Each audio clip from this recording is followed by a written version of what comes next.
Les acides alpha-aminés, structure des acides alpha-aminés. En définition,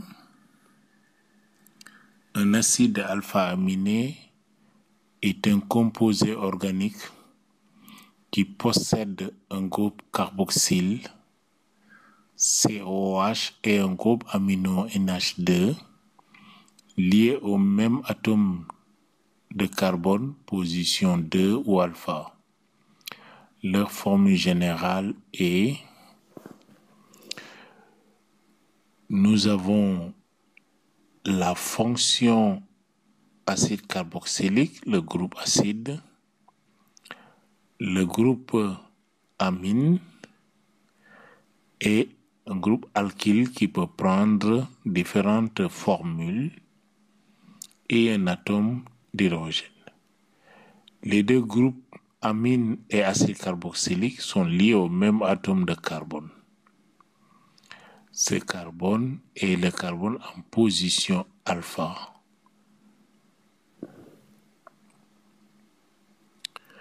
La nomenclature des acides alpha-aminés. Un acide alpha-aminé est nommé comme un acide carboxylique portant une fonction amine. Ainsi, le groupe carboxylique est désigné par la terminaison oïque et le groupe NH2 par le préfixe amino. Comme exemple, cette molécule sera nommée acide 2-amino-éthanoïque. Celle-ci, acide 2-amino-3-méthylbutanoïque. La plupart des acides alpha-aminés portent des noms usuels.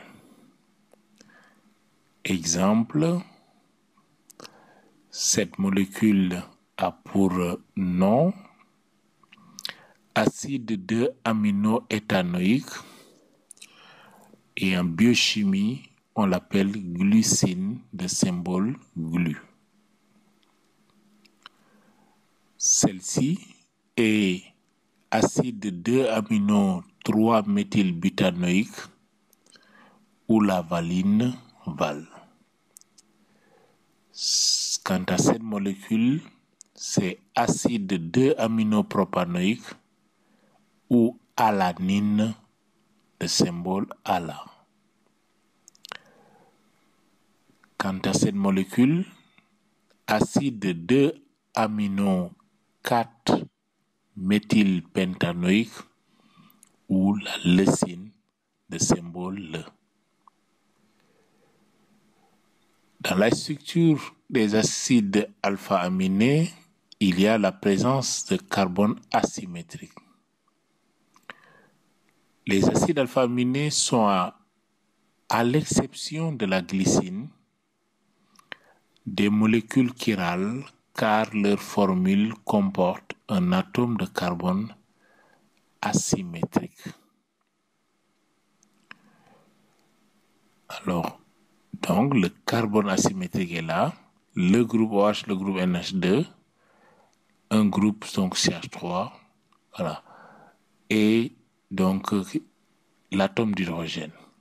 Pour la glycine, ce groupe CH3 est H, et comme il y a deux atomes d'hydrogène liés au même atome de carbone, ce carbone-là n'est plus asymétrique. Donc, à l'exception de la glycine, tous les acides alpha-aminés posséderont donc au moins un atome de carbone asymétrique et on peut construire donc leur image par rapport à un miroir plan pour avoir donc les deux énantiomères. Alors, il y a différentes représentations des molécules d'acide alpha-aminé utilisées. La représentation dans l'espace, donc la représentation spatiale. Par convention, on dispose de la molécule d'acide alpha-aminé de la façon suivante. La chaîne carbonée contenant le groupe R est placée dans le plan vertical, le groupe COH étant situé vers le haut, de façon à ce que les liaisons CR et COOH pointant vers l'arrière, les liaisons CH et CNH2 pointant vers l'avant. La convention respectée donne cette molécule-là. Sur la verticale, le groupe O, COH et R. À l'arrière du plan, à l'avant du plan, le groupe NH2 et H. Et ces molécules-là, on peut, dans cette représentation, passer à la représentation de Fischer, qui part de la représentation spatiale. Pour obtenir la représentation de Fischer, on projette orthogonalement sur le plan la molécule d'acide alpha-aminé ainsi disposée dans l'espace. Nous avons ici les deux énantiomères, l'acide alpha-aminé dans une représentation spatiale, dont l'une des molécules est l'image de l'autre dans un miroir plan. Ce sont des énantiomères.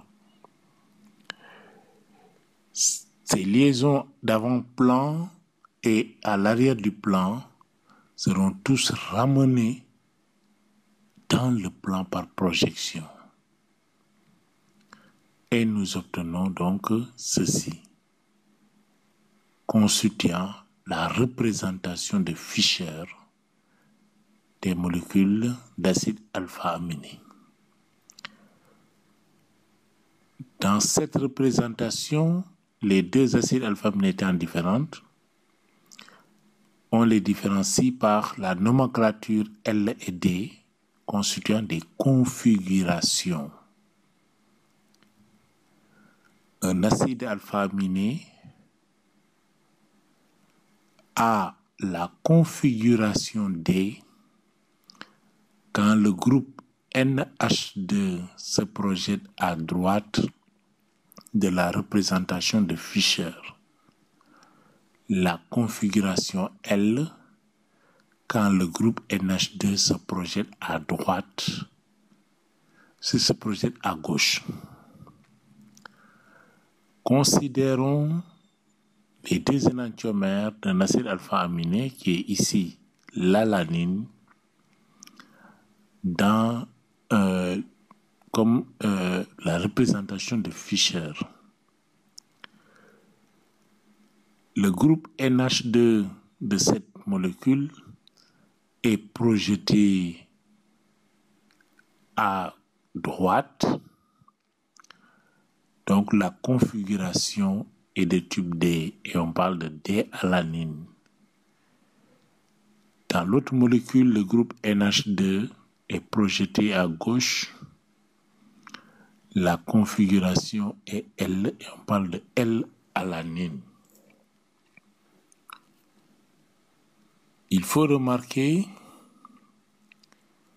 que tous les acides alpha-aminés ont la configuration L,